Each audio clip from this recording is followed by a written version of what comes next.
If the White House or Senate Democrats had taken the budget process seriously last year, if they had presented a single credible plan to cut spending, we wouldn't be here at this 11th hour. Indeed, our Democratic colleagues have insisted on secret meetings that shielded them from making any of their budget plans public. That shielded them from any real votes on spending and debt, and those meetings have failed, it appears. Democrats have campaigned and sought control and a majority in the Senate, and they chose, in this time of fiscal crisis, not to engage in the budget process in a serious way. In fact, they are apparently so determined to avoid the public budget process that the Reid bill even includes language designed to circumvent the process for 2 more years. So you'll forgive me if I'm a little concerned by all these attacks on the Tea Party. They didn't start this fire, they sounded the alarm. Before the last election, when Democrats controlled both chambers of Congress by substantial majorities, every conversation was about increasing spending. More.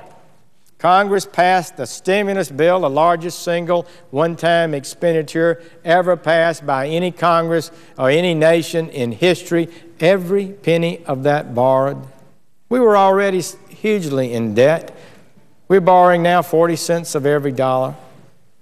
It passed. The Congress also passed the President's massive new health care entitlement.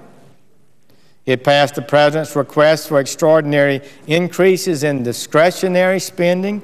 Non-defense discretionary spending has gone up 24% in a time of record deficits in the last 2 years.